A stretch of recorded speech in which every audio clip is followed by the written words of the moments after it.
예, 오늘은 에베소서 2장을 살펴보도록 하겠습니다. 에베소 2장을 2장 제목을 나는 하나님의 작품 이렇게 제목을 정해봤어요. 2장 전체 제목이라보다는 에베소서 2장에서 가장 적용하기에 적당한 그런 구절이 오늘날 우리 상황에서 가장 마음에 와닿는 구절이 10절이고 그 10절이 이 장에서는 나에게 꼭 필요한 말씀이다. 그렇게 여겼어요. 그래서 그 말씀의 근거에서 제목을 정해봤습니다. 하나님의 작품이다. 과연 나는 하나님의 작품이 맞는가? 자, 그러면 한번 화면을 보실까요? 자, 첫 번째로는 공중의 권세 잡은 자. 2절에 보니까 지나간 때에는 너희가 그것들 가운데서 이 세상의 행보를 따라 걸었다. 공중의 권세 잡은 통치자. 지금 불순종의 자녀들 가운데 활동하는 영을 따라 걸었느니라. 그러면서 당시에는 육신과 생각의 욕망을 이루어 다른 사람들과 같이 본래 진노의 자녀들이었다. 2절, 3절을 이렇게 언급하고 있어요. 여기서 이제 키워드가 보니까 공중의 권세 잡은 자. 이 표현을 좀 우리가 생각할 필요가 있어요. 공중의 권세 잡은 자는 누구냐? 그건 통치자라고 말합니다. 통치자.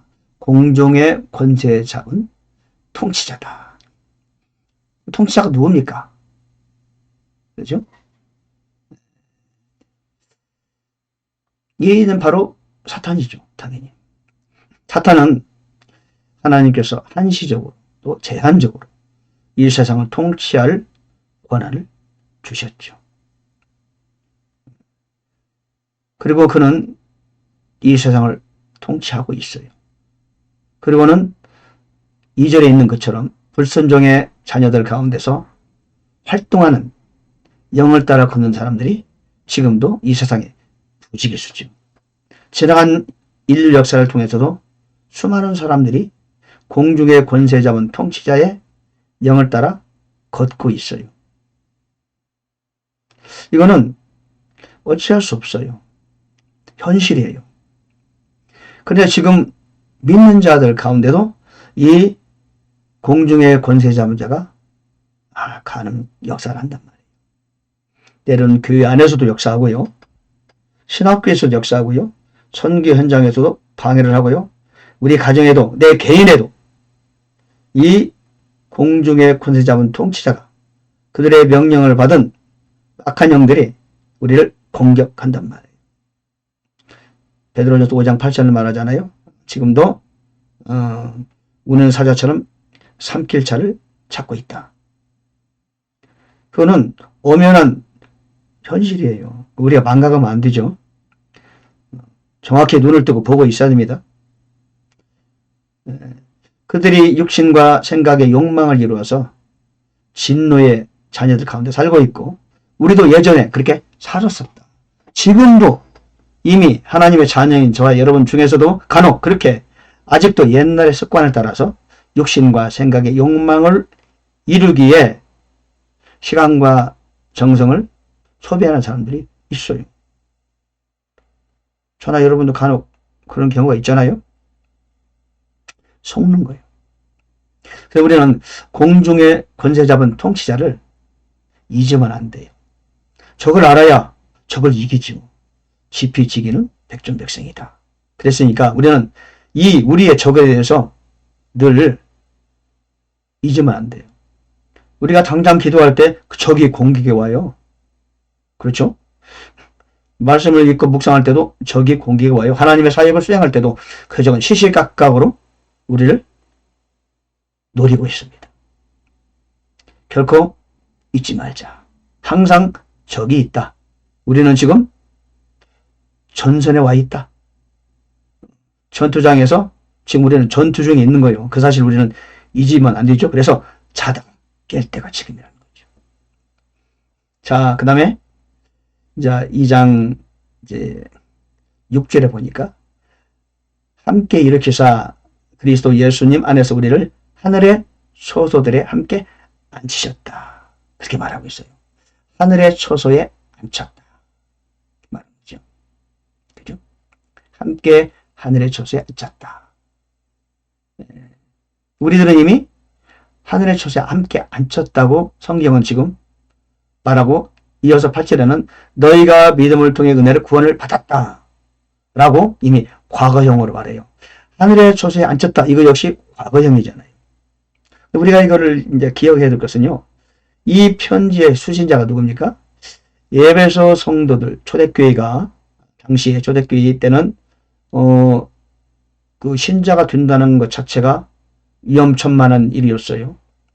그럼에도 불구하고 그들이 함께 모여 하나님을 찬양하고 흩어져 전도하고 그랬다는 얘기는 정말 믿음이 신실한 사람 아니면은 교회에 가입할 수가 없을 때죠. 그리고 특별히 1장 2절에서 아까 제가 말씀드린 바 있었는데 에베소 교회에 있는 성도들과 신실한 자들에게 편지했다. 즉 이 편지의 수신자는 신실한 자들이에요. 오늘날 같이 단순히 교회에 출석하는 그런 분들을 대상으로 쓰신 편지가 아닙니다. 많은 분들은 약간 그런 면에서 좀 깊이 고려하지 않는 경우가 있어요. 성경 읽는 이런 분들이 아직 구원의 확신도 없고 예수 그리스도를 통하여 아직 그 교리에도 잘 이해도 못하고 그런 분인데 그런 분들에게 여러분이 하늘의 초소에 함께 앉으셨습니다. 이미 구원을 받았습니다. 그렇게 말하는데 사람들이 그걸 배워요. 그런데 신앙생활은 배워서 되는 게 아니에요. 말씀은 현실이거든요. 사실. 머리로 배우는 게 아니에요. 내 존재로 받는 겁니다. 그래 삶으로 나타나거든. 오늘날 교회의 어떤 큰 과오나 실수가 뭐냐면은 말씀을 가르치려고 해요. 많은 사람들은 초중 고등학교 대학을 다니면서 배워요. 세상 학문을 배워도 돼요. 그러나 하나님의 말씀은 단순히 배우는 게 아니에요. 이 말씀이 내 세포 안에 존재 안에 스며들어서 그 말씀이 나의 삶을 통해서 생각과 언어와 행동을 통해서 표출할 때 비로소 그것이 배운 것이 되는 겁니다. 단순히 지식으로 얻는 것이 배운 게 아니에요. 그래서 배운 걸 가지고 자기 거라고 생각하는 경우가 있어요. 내 거다. 배운 걸 가지고 나 구원받았어요. 성경에 있잖아요. 그렇게 말해요. 배운 거 이거는. 교회 다니면서 배워요. 배운 것이 전부가 아니에요. 머리로 배우는 것은 성경이 말하는 배움이 아닙니다. 이거는 확신과 내 삶 전체에서 표출되는 것. 그래야 그것이 배운 것이 되는 겁니다. 그런 사람을 대상으로 지금 6절에서 하늘의 초소에 함께 앉혔다라고 말하는 거죠. 신실한 그리스도인을 향해서 그렇게 지금 편지를 쓰고 있는 겁니다. 그리고 너희가 믿음을 통해 은혜로 구원을 받았다. 이 성경을 읽는 사람이 다 초소에 앉혔다. 하늘의 초소에 앉혔다. 구원을 받았다. 그게 아니에요.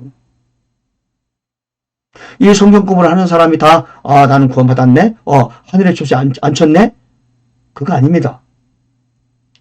그렇죠? 성경은 단순히 지식으로 배우는 것이 아니다. 그런 얘기입니다. 하늘의 초소에 앉혔다. 과연 여쭤보겠어요. 여러분은 스스로 한번 질문해 보세요. 나는 과연 하늘의 초소에 앉혔다는 확신이 있는가? 나 자신도 모르게 말로, 행동으로, 생각으로 나는 지금 하늘의 초소에 앉혔어. 지금 그래서 이 땅을 떠나도 난 내 자리로 갈 거야. 하늘의 초소로. 그건 당연한 거지. 라고 생각할 수 있어야 돼. 하늘의 초소에 앉혔다고 하지만 내가 지금 당장 이 세상을 떠나면 글쎄 하늘의 초소에 갈지 안 갈지 모르지. 그러면 아직 하늘의 초소에 앉혔다는 확신이 없으신 겁니다. 그 문제를 먼저 해결하셔야 돼요. 세 번째 부분은 10절에 보니까 우리는 그분의 작품이다. 워크맨십. 그렇게 말해요. 그리스도 예수 안에서 선한 행위를 하도록 창조된 자들이다. 우리가 그 행위 가운데 걷게 하려 하심이라. 아까 에베소 1장에도 말씀이 있었죠. 거룩하고 흠이 없게 하시려고 우리를 택정하셨다. 오늘도 보니까 선한 행위를 하도록 창조되었다. 그 행위 가운데 걷게 하려 하심이라. 로마서 6장에도 나오죠. 새 생명 가운데 걷게 하려 하심이라.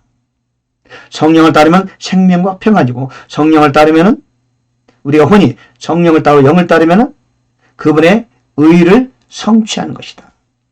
그렇게 말했죠. 동일한 맥락에서 지금 여기도 언급하고 있는 겁니다. 우리는 그분의 작품이다. 물론 이거는 단순한 창조를 말하는 게 아니죠. 우리는 선한 행위를 하도록 창조된 거죠. 하나님 나를 만드셨다. 그런 차원이 아니에요. 우리는 이미 하나님께서 그 하나님의 뜻을 따라 선한 행위를 하도록, 그 행위 가운데 걸 수 있도록 한 그런 전제 조건이 마련됐고 그 하나님 우리에게 주셨다는 겁니다. 우리는 또한 우리 자유의지를 우리가 사용해서 하나님의 뜻을 성취해 가야 되는 거죠. 그렇죠?